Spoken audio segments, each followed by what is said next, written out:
হঠাৎ করে একটা কবিতা মনে পড়ে যাচ্ছে। কবিতাটা হলো ঠিক এই রকম। আমার অনেক দিনের শখ ছিল মেঘের পাহাড় কেনার। আমার আর পাহাড় কেনা হয় না, শুধু দেখে যায় পলকে ঝলকে। কবির পাহাড় কেনার ইচ্ছা পূরণ করতে না পারলেও যার কথা বলবো আপনাদের, তিনি তো পাহাড় কিনেছিলেন। হ্যাঁ, ঠিকই ধরেছেন, তৃণমূলের প্রাক্তন কাউন্সিলর দেবরাজ চক্রবর্তীর কথা বলছি। তার কাছে যেন আলিবাবার গুপ্ত ভান্ডার রয়েছে, কি নেই তালিকায়। প্রাক্তন কাউন্সিলর ও প্রাক্তন বিধায়ক দম্পতির শুধুমাত্র রাজারহাট নিউ টাউনই নাকি 200 কোটি টাকার সম্পদের হদিশ। এমনকি কালিম্পংয়ে বিলাসবহুল হোটেল ও পাহাড় কেনার অভিযোগ উঠেছে তাঁদের বিরুদ্ধে।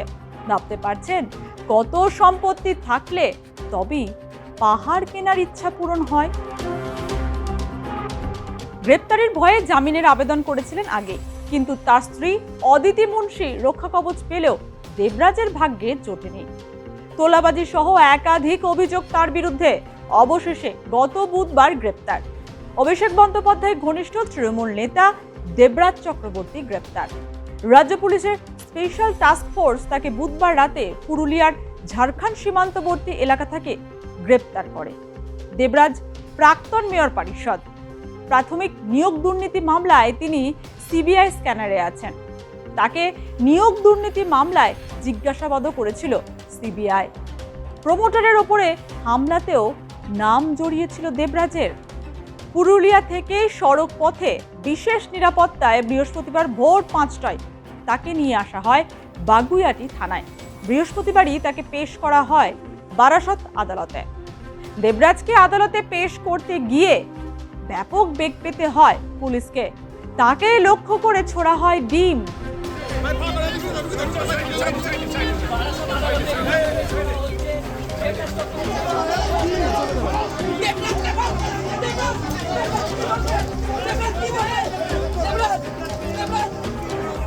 আদালত চত্বরে বিশৃঙ্খল পরিবেশে তৈরি হয়। দেবরাজকে হেফাজতে নিয়ে কি জানতে চাইছে পুলিশ? সূত্রের খবর, 5 বছরে কিভাবে হিসাব বহির্ভূতভাবে বেড়ে গিয়েছে তার সম্পত্তি, কিভাবে তার এই বিপুল টাকা এবং সম্পত্তি, এই সমস্ত বিষয় জানতে চায় পুলিশ। জোর জবরদস্তি করে জমি কেনা বেচা, তোলাবাজি, হুমকি, কালো টাকা সাদা করতে সম্পত্তির আসল দাম কম দেখানো, সম্পত্তি লুকোনো এবং ডিসি গ্লোবাল নামে একটি সংস্থার আড়ালে কোটি কোটি টাকার রহস্যজনক লেনদেন, এমন গুচ্ছ অভিযোগ রয়েছে অভিষেক ঘনিষ্ঠ এই তৃণমূল নেতার বিরুদ্ধে। দেবরাজ হচ্ছে ছোট অভিষেক, এই জেলার অভিষেক ব্যানার্জির পাইরেটেড ভার্সান। আমি বলেছি ভাইপোর পাইরেটেড ভার্সান হচ্ছে এই জেলার। এরকম অনেক অভিষেক ব্যানার্জি লাইট ভার্সান আছে বিভিন্ন জেলায়। অভিষেক ব্যানার্জি এরকম বিভিন্ন লোকজনকে করে রেখেছে তার লাইট ভার্সান জেলায় টাকা তোলার জন্য। দেবরাজ শুধুমাত্র সাধারণ জনগণ ব্যবসায়ীদের থেকে তোলাবাজি করতো না, তৃণমূল নেতাদের থেকেও তোলাবাজি করতো, তৃণমূল নেতাদের থেকেও টাকা তুলতো দেবরাজ। সেটা কিভাবে?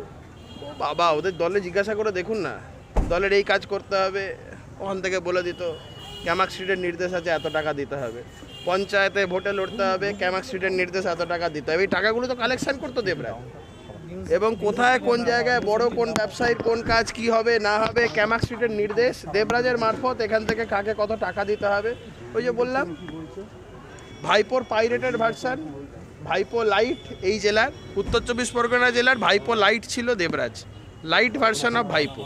তো সেই ক্ষেত্রে দেখুন, আগে যেটা ছিল, আগে শাসকের আইনের সরকার ছিল, তো তার গ্রেপ্তারির বিষয়গুলো হতো না, বা তাদের মতন এরকম বিভিন্ন জেলা জুড়ে বিভিন্ন ভাইপো লাইট ভার্সান যেগুলো, যেমন ধরুন এই দক্ষিণ 24 পরগনার যে ভাইপো লাইট ভার্সান, যে বলতো পুষ্পা ঝুঁকেগা নি, হাফ প্যান্ট পরে কোমরে দড়ি পরিয়ে ঘুরেছে পুলিশ।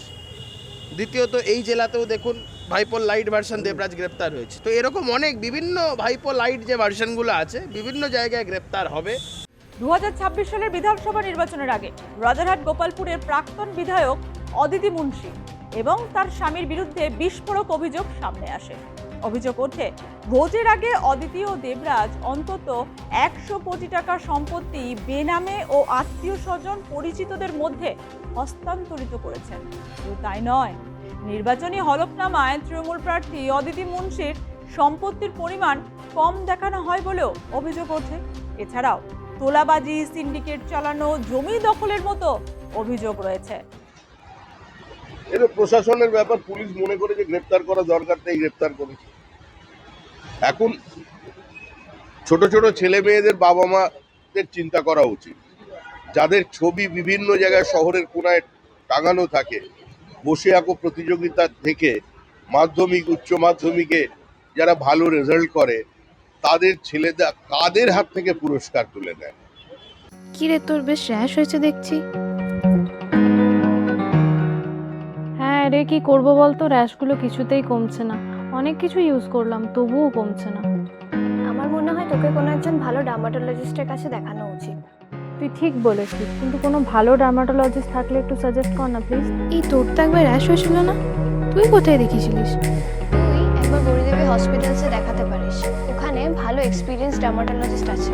আমারও সেম প্রবলেম হয়েছিল, এখন ওখানে ট্রিটমেন্ট নিয়ে আমি এখন ঠিক আছি।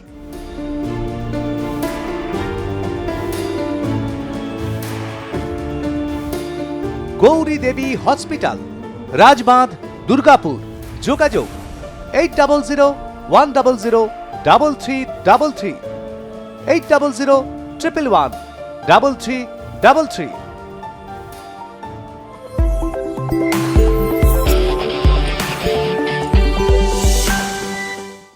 দেবরাজ চক্রবর্তী প্রায় ১৩০০ কোটি টাকার সম্পত্তি রয়েছে বলে শোনা যাচ্ছে। কেরিয়ারের শুরুটা হয়েছিল রাজ্যের প্রাক্তন মন্ত্রী তথা রাজারহাট গোপালপুরের প্রাক্তন বিধায়ক পূর্ণেন্দু বসুর আপ্তসহায়ক হিসেবে। এরপর বিধাননগর পুরসভার একটি ওয়ার্ডে উপনির্বাচনে প্রার্থী হতে চেয়েছিলেন দেবরাজ, কিন্তু খোদ পূর্ণেন্দুই তাকে টিকিট দেননি। চিট ধরে তাদের সম্পর্কে। 2015 সালে বিধাননগরের সঙ্গে জুড়ে যায় রাজারহাট গোপালপুর পুরসভা। সেবার ভোটে ফের প্রার্থী হতে ইচ্ছা প্রকাশ করেন দেবরাজ। সেবারও বাধা এসেছিল, কিন্তু তা মানেননি তিনি। ছেড়ে দেন তৃণমূল, যোগ দেন কংগ্রেসে। 7 নম্বর ওয়ার্ড থেকে ভোটে দাঁড়িয়েছিলেন, ঝোড়ো প্রচারও করেছিলেন। তবে ভোট গ্রহণের দিন রাতে তাকে গ্রেপ্তার করে পুলিশ। তবে জেলে গেলেও ভরা তৃণমূলের বাজারে কংগ্রেসের টিকিটে জিতেছিলেন দেবরাজ। এরপর আবার তৃণমূলে কামব্যাক। আর ফিরে তাকাতে হয়নি। শান্ত নম্র স্বভাবের দেবরাজ যুবদের মধ্যে ক্রমশই জনপ্রিয় হতে শুরু করেন। উত্তর 24 পরগনা জেলার যুব তৃণমূলের সভাপতি করা হয় দেবরাজকে। যুব সভাপতি পদে তখন খোদ অভিষেক বন্দ্যোপাধ্যায়। দলের মধ্যে অভিষেকের লোক বলে পরিচিত হয়ে উঠেছিলেন তিনি। দেবরাজকে দমদম ব্যারাকপুর সাংগঠনিক জেলার সভাপতিও করেন অভিষেক। 2018 সালে দেবরাজ বিয়ে করেন সঙ্গীত শিল্পী অদিতি মুন্সিকে। যে পূর্ণেন্দুর সঙ্গে দেবরাজের সংঘাত হয়েছিল 2021 সালের বিধানসভা ভোটে, তাকে আর টিকিট দেয়নি তৃণমূল। বদলে প্রার্থী হয়েছিলেন অদিতি। স্থানীয়দের কথায় নামেই বিধায়ক ছিলেন অদিতি মুন্সি, বকলমে সবটা সামলাতেন দেবরাজই। 2023 সালে শিক্ষক নিয়োগ দুর্নীতি মামলায় নাম জড়ায় দেবরাজের। তার 2 বাড়িতেই রেড করে সিবিআই। ভোট পরবর্তী হিংসা মামলাতেও একাধিকবার তাকে তলব করেছিল কেন্দ্রীয় তদন্তকারী সংস্থা। দেবরাজ তো গ্রেপ্তার, এবার কি হবে তার সম্পত্তির? কলকাতার ইডি আধিকারিকরা দেবরাজের ব্যাংক অ্যাকাউন্ট সংক্রান্ত আরও বেশ কিছু রিপোর্ট পাঠিয়েছে দিল্লিতে। তদন্তকারী সূত্রে খবর, গত 16 জুন থেকে ক্রমাগত নিজের আস্তানা বদল করছিলেন দেবরাজ। উত্তরবঙ্গের কালিম্পং সহ একাধিক জায়গায় গা ঢাকা দিয়েও শেষ রক্ষা হলো না। পুলিশকে বিভ্রান্ত করতে দফায় দফায় মোবাইল ফোন ও সিম কার্ড পাল্টাচ্ছিলেন তিনি। জানা গিয়েছে প্রায় 100টি মোবাইল ফোনের টাওয়ার লোকেশন ট্র্যাক করার পর অবশেষে দেবরাজের হদিশ পান গোয়েন্দারা। এখন দেখার কিছু খুঁড়তে গিয়ে কোন কেউটে বেরিয়ে আসে তদন্তে।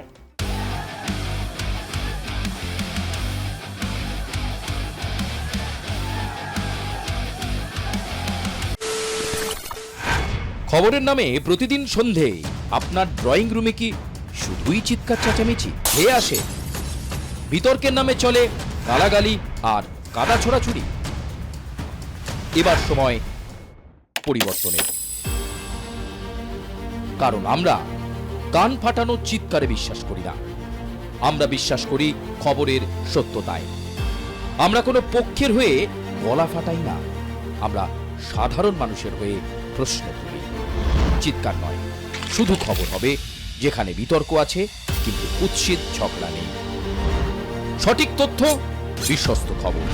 নজর রাখুন আর প্লাস নিউজে।